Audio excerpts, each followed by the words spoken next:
Jim from GoPro. We have a lot of new stuff here at NAB 2014. We've got the new dual hero housing, which if you're shooting stereoscopic 3D or you're shooting video and photo, you can shoot this at the same time. We've got the new Frame 2.0 housing, which allows you to have quick access in and out of your GoPro and access to your ports. We have everybody's favorite, the blackout housing. So if you're doing anything with special ops or you just need an inconspicuous camera housing for GoPro, you can basically black this out. You can cover up the LCD screen over here as well.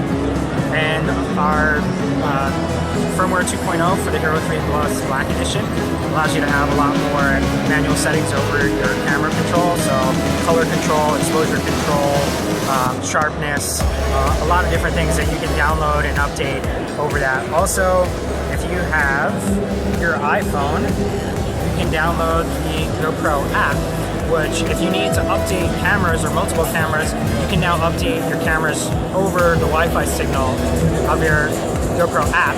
So if you have multiple GoPro cameras, you can update multiple GoPro cameras from the app now. So there's a ton of other accessories that we have all around the booth too. Besides that, we have the gooseneck, which is the extended of this. This is the Jaws clamp right here. So the gooseneck is actually 2 more slots on this, and it's an articulating arm. And then the Jaws mount, you can just clamp this onto anything like you would traditionally have in production. So it's great if you kind of need to set and forget and just record on it. GoPro Studio has actually been around since we acquired Cineform. So GoPro Studio is basically our way to edit and color and finish and export with your GoPro footage. It's extremely streamlined, obviously, to GoPro footage. We have templates in there too, so if you need to have a starting point off, you can use any of the GoPro templates that are already installed on there. You can download more, and then you can also use the templates to kind of, recreate your favorite GoPro commercial, kind of like Dubstep Baby or any of those there. You just drop into the well of your footage and you basically have your GoPro commercial. But if you want to get out and just manually edit your stuff how you traditionally would in an editor, that's what GoPro Studio can do as well. There are pro versions of GoPro Studio. You can go over and actually ask Tim and the guys over in software, but there are some higher level versions of GoPro Studio. So if you're working with other formats, you're working with stereoscopic from other cameras, you can use GoPro Studio Pro, the pro version to do that.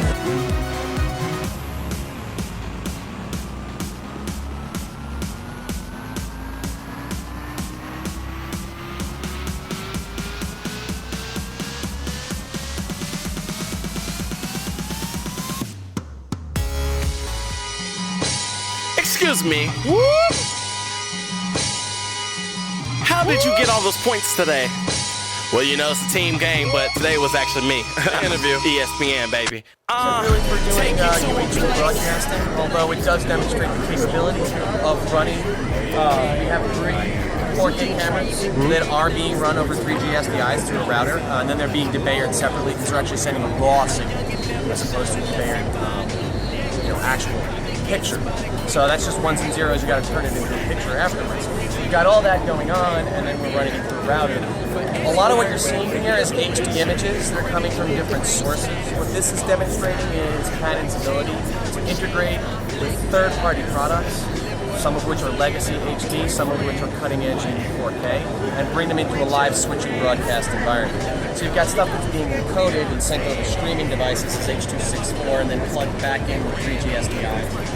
Here you've got an EBS FCO system that works in conjunction with an AJA Corbid. Corbid does the debayering and controls the zoom capability. If you look at what he's doing there, that's an HD image at 720.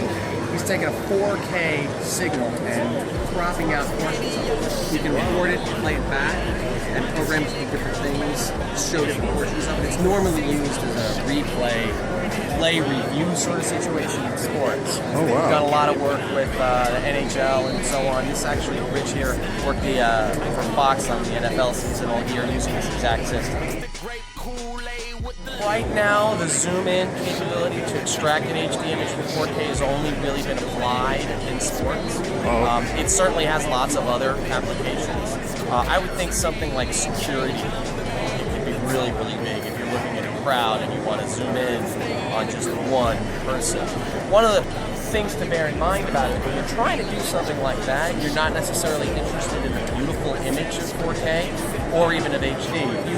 For a 1080 picture, you zoom in about 200%. You go about 400%, you have a 720 picture. So now let's say that you're looking at this on a 1080 monitor or 1080 television. When you want to really review a sports play, and right now, a lot of the time they're taking just an HD picture and zooming in so it falls apart right away. If you can zoom in about 700% on this because of the Canon sensor, it still looks fairly good. It's not what anybody would call a beautiful picture at that point, but it holds up enough that it's a very clear picture.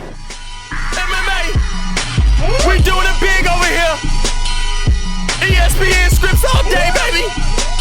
I'm winning the Super Bowl, baby.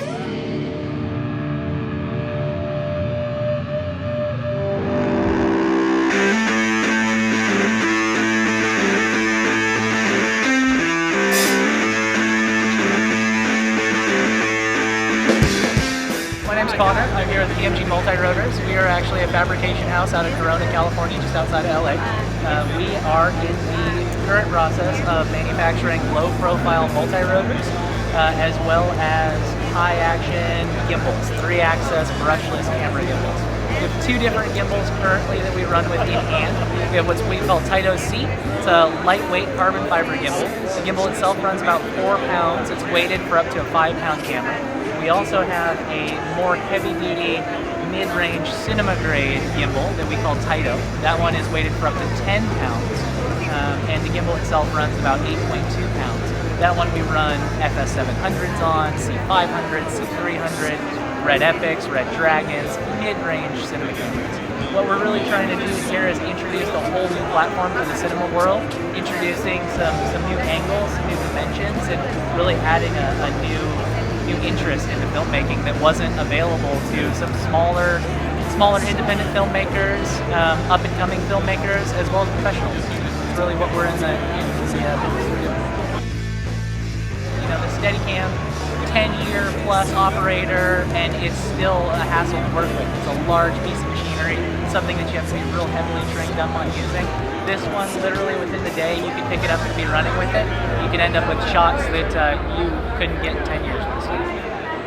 The gimbal itself, the larger Taito, weighs about 8 pounds. That being said, whatever camera you're putting on it, it will hold as much as you can carry. The tray is mounted for up to 10 pounds.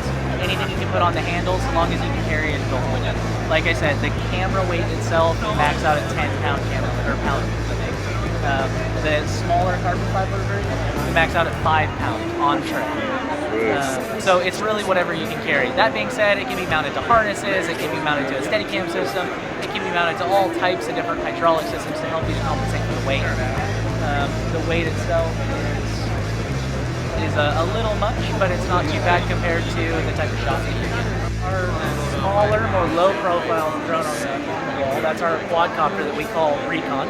Real low-profile, toolless adjustment. That one gets a 30 to 50-minute flight time depending upon camera that you're running on, depending upon what type of action you're pushing it through. The one that you're seeing up top there is actually one of a kind. We are a fabrication house, and that one was actually one of a kind fabricated. We're looking to lift about 300 pounds with that. Holds up to 12,000 milliamp batteries. And it's a beast, is really what it is. We're looking to pick people up and fly them around is what we want to do. But that was one of the project. Like I said, because we're a fabrication house, we like to come up with ideas and see how we can push the limits, see what we can actually do. We have the capability of doing it in-house, so we like to be able to push it.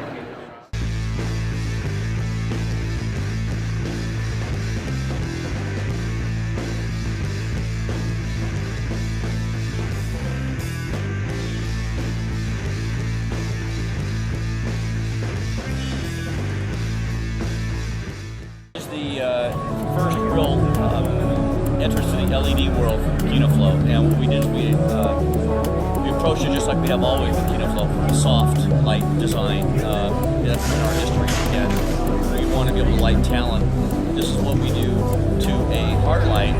To make it softish, you have to, diffuse it, put some kind of box on it. Most LEDs are,